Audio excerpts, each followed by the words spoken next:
The Isaiah Factor Uncensored starts right now. And I see Negroes in the chat defending the Queen.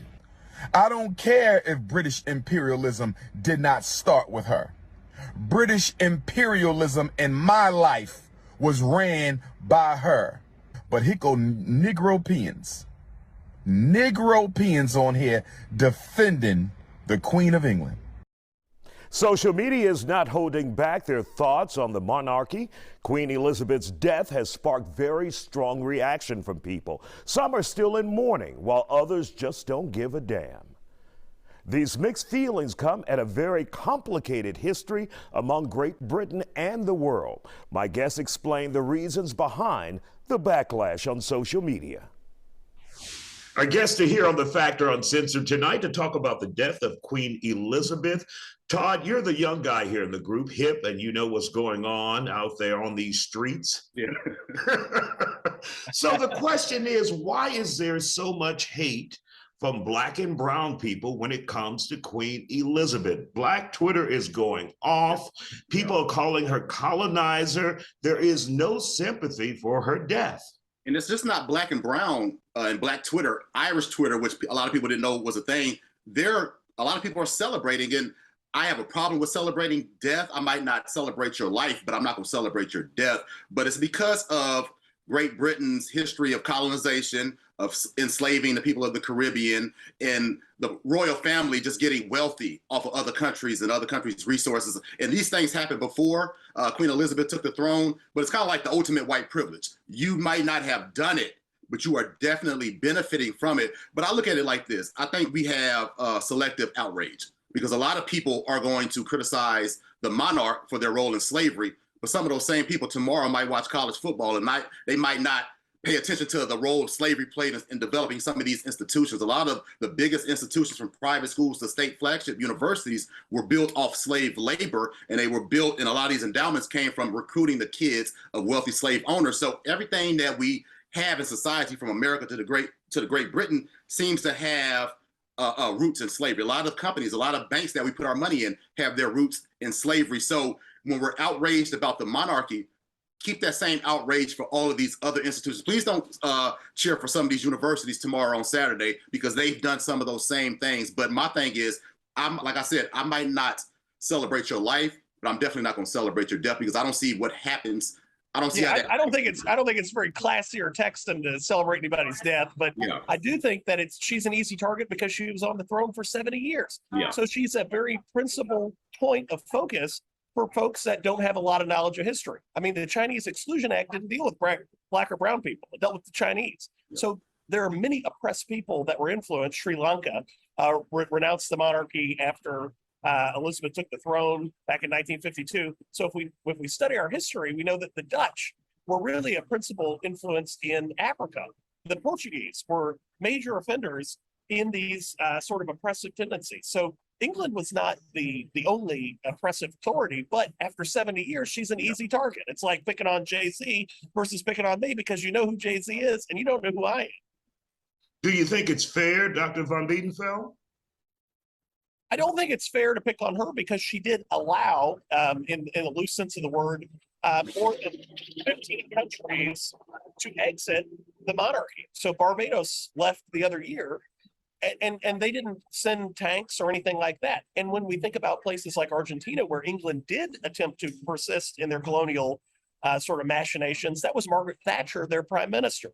So no different than our discussions about Ivanka Trump or Hunter Biden, where democracies have these bureaucratic entrenched interests. The monarchy is no different in that sense, but Queen Elizabeth herself at least did not attempt to persist some of these persecutions and oppressions past when people allowed them to exist. Canada reaffirmed it, Jamaica's reaffirmed it, and those countries that wanted to leave, Nigeria, etc., were allowed to leave.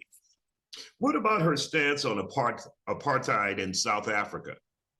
Well, for me at least, you have to understand people in their environment. And so while I don't excuse Strom Thurmond accolades by former Majority Leader Trent Lott, I do understand that people are products of their environments, and the monarchy itself is something that's hierarchical. So the CEO is not the same as the janitor, as much as we in the United States like to find this egalitarian mix. That's one of the things that makes us great is our diversity.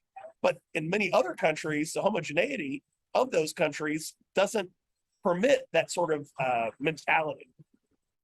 Tony, there is no love lost between you and the monarchy. You wish they all would just go away, right? I don't condone any monarchs, any kings, any queens, and I think it should be recognized by all Americans. I mean, all school children learn that we used to be in America the 13 original colonies. Maybe that's a cliche, but we were subjugated by Britain. And you know who should not be celebrating the Queen, because everyone's fascinated. I shouldn't see any right-wing activist Republicans watching all the talk about the Queen, because one of their factions, the Tea Party, is named after U.S. folks that went after the British folks and threw their tea into the Boston Harbor. And, the list goes on and on. We overthrew a king to have our independence. A lot of the rights that we have here, for example, freedom of speech, which I'm exercising right now and I'm all about, journalists don't have the same freedom of speech in England as in the US because of that legacy of monarchy. And for me, it's an odd symbol. Obviously, I'm not going to dance on her grave and be rude or anything like that, but I'm not going to participate in pretending that it was a polite way to be colonizers, and that was all a nice era that we're dancing around now. And maybe now that she is deceased, it's ridiculous to see a really old Prince Charles step into that role. Maybe they should just get rid of it and start paying for reparations with all the money they're going to waste on the monarchy in England. And Todd, when we talk about, America walking away from the monarchy when we started the United States, though, and we walked away from the monarchy, we brought our damn slaves with us. Yeah. That is something that America did not let go. And that was thing, an American problem, not just a British problem. And it's an entire globe problem. I mean, everywhere you go, like my counterpart said, there's been oppression of some people. There's been oppression of Black people. So we can't totally forget our past, and we just have a fascination with them because we come from there. But we can't. I like the fact that this has brought conversation. Like I said, I won't dance on anybody's grave, but I like the fact that this has brought conversation. This has brought education. I've learned about the Nigerian Civil War, and while, like I said, I won't celebrate her death, I won't tell anybody else what they can and cannot do, because I don't know what that feels like. I have Nigerian friends whose relatives might have survived that. A lot of family members got killed, so I understand their anger. But I was just raised a little differently. If I don't have anything nice to say, I'm not going to say anything. I just said rest in peace. I've written articles about the role that Great Britain played in slavery, Jamaica trying to break away, reparations. I'll leave it at that. But all the negativity has brought some education. So that's a good thing. All right. Gentlemen, thank you for joining us here on The Factor Uncensored. We appreciate your time tonight.